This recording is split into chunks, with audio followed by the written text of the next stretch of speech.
Это худший арбалетчик за всю историю Clash Royale. Имея full контру и приличный рекорд, он умудрился без шансов слить старой фан-колоде. Причем он не просто проиграл, а допустил за бой минимум 20 грубых ошибок. Буквально каждое его действие было нелепым. Он не попадал бревном по гоблинской бочке, он криво ставил арбалет, он кидал на пустое место торнадо, он постоянно подставлялся под спарки. Он был пьяным или ему в этот день просто не повезло.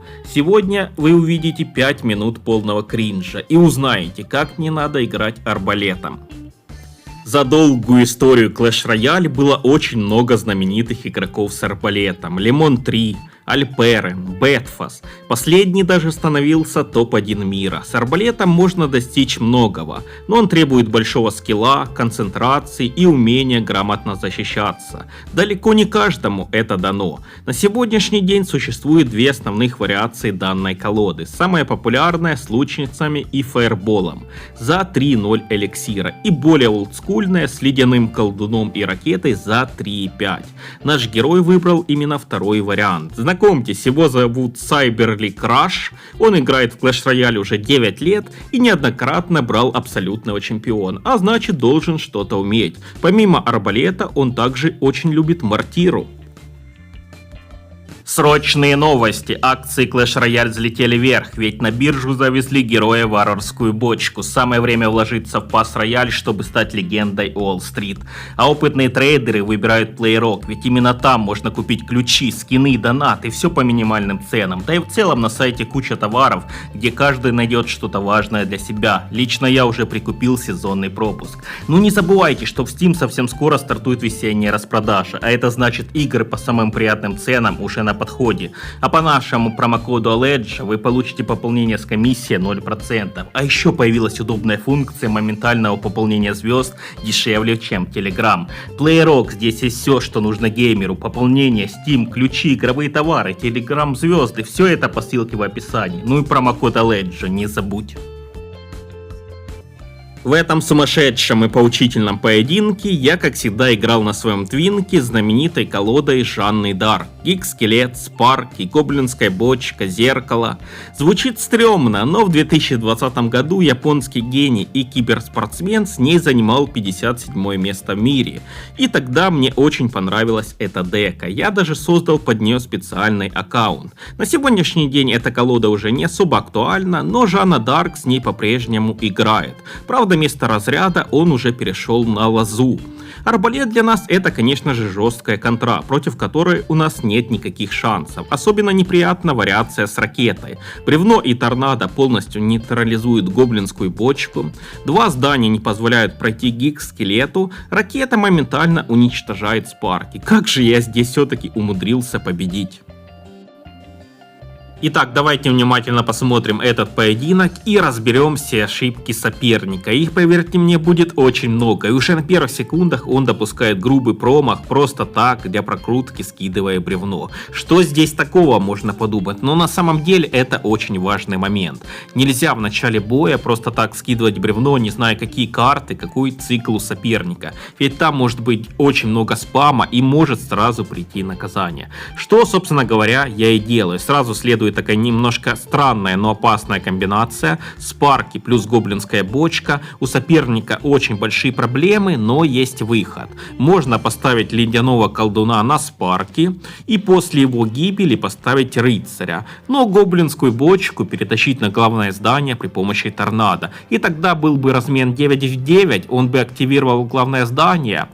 Ну и особо урона не пропустил. Но он зачем-то ставит Теслу, которую спарки уничтожает за миллисекунду. Дальше он зачем-то кидает ледяного колдуна на гоблинскую бочку. И в итоге на ровном месте он пропускает просто бешеный урон. У него на вышке остается всего лишь 2500 хп.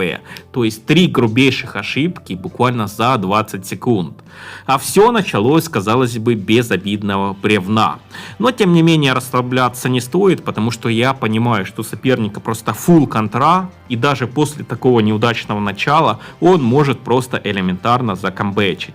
Я скидываю с мостика армию скелетиков для прокрутки, он скидывает торнадо, ничего особенного. Я думал, что на этом ошибки закончились. Ставлю гиг-скелета и смотрите, как он ставит арбалет по другой стороне. Арбалет не достает до вышки. Это просто ошибка уровня первоклассника. Возможно, у него там палец отскочил, но это не оправдание. Короче, 4-я ошибка. Дальше я подкидываю спарки, и сейчас ракетой следовало накрыть гиг-скелета плюс спарки. Я еще не знал, что у него ракета, но он зачем-то ставит ледяного колдуна. Полетела, конечно, ракета запоздалая, но это уже не то. Нужно было ракету сразу кидать, чтобы накрыть одновременно гиг-скелета и спарки.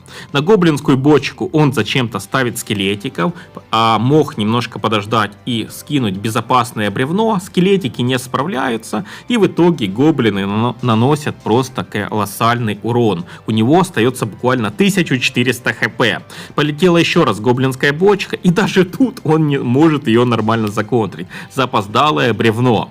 Уже у него на вышке буквально 1000 хп. То есть прошло 1,5 минуты, у него на вышке остается 1000 хп. Но это просто дичь. Ошибка на ошибке. Но вместо того, чтобы наконец-то прийти в себя и атаковать, он начинает здесь заставляться защитными зданиями. Он в защиту ставит Теслу, он в защиту ставит арбалет, а я даже не атакую. Атаковать ему нужно. Я не знаю, зачем он засел такую глупую и глухую защиту, когда ему нужно, наоборот, атаковать. Ну ладно, я думаю, не буду спешить, ставлю там для прокрутки спарки. Он зачем-то опять ставит непонятное торнадо. Зачем он перетащил спарки на другую сторону, скажите мне, чтобы арбалет уничтожил.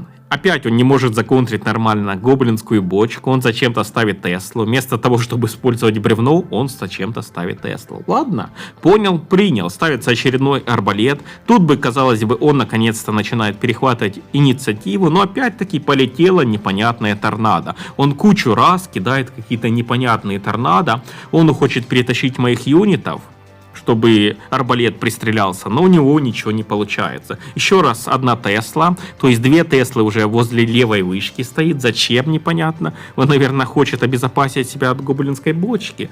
Но даже 2 Теслы не помогут. Нужно просто научиться кидать нормально бревно. Опять непонятный, просто торнадо непонятная Тесла, которую арбалет уничтожает за миллисекунду. Но это просто какое-то издевательство. Полетела еще раз гоблинская бочка, и снова он не успевает.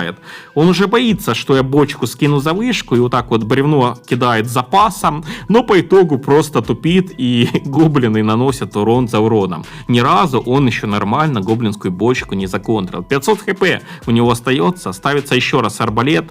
Он уже точно перехватил инициативу. Арбалет, Тесла, казалось бы, сейчас будет очень опасно, но я ставлю 1 гиг-скелета, я ставлю 2 гиг-скелета, еще раз попытка при помощи торнадо оттащить скелета, чтобы арбалет пристрелялся, опять не получается, но зато он впервые попал бревном по гоблинской бочке, но это просто достижение.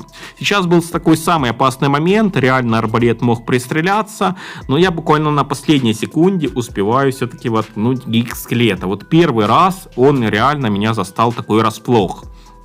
Но все-таки гиг-скелет справляется. Я закидываю гоблинскую бочку. Наконец-то он первый раз законтрил гоблинскую бочку. Но герой с 5-й попытки ее законтрил. Ставится еще раз арбалет. Я ставлю спарки. Я ставлю гиг-скелета. Он по-тупому ставит Теслу. Спарки за секунду расстреливает эту Теслу. Очередное тупое торнадо. Полетела снова гоблинская бочка. Ну что, попадет бревном? Да нет, конечно. Куда там ему попадать бревном? Гоблины догрызают вышку. Короче говоря, тут было ошибок 20, не меньше. Вот это пособие, как не нужно играть с арбалетом. Ну и пока мы, друзья, смотрели этот веселый, кринжовый поединок, неожиданно на самых высоких трофеях появилась новая вариация арбалета. С принцесской, с королевской почтой и с бомбером за 3-5 эликсира. Я, честно говоря, в шоке, потому что привык, что в основном все играют 2 вариациями арбалета. С лучницами за 3.0, и с ракетой, и с ледяным колдуном за 3.5. Но тут появляется такая вот немножко странная вариация с принцессой за 3-5 эликсира. Я, честно говоря, немножко в шоке. Этот челик, Снейк, уже находится в топ-50 мира. И за счет эффекта неожиданности с ним мало кто может совладать. А если есть олды на канале, то, наверное, вы еще одну вариацию арбалета вспомните, потому что лет 5 назад, короткий период, была популярна колода арбалет со сборщиком эликсира, с мушкетером и с варварами. Тогда вся тактика заключалась в том, чтобы наставить кучу сборщиков, получить просто громадное преимущество по эликсиру и на двойном элике просто бесконечно спамить арбалетами. Против той деки вообще никто не мог совладать. Я немножко удивлен, что эта тактика ушла в небытие, ведь раньше эта дека всех просто выводила из себя.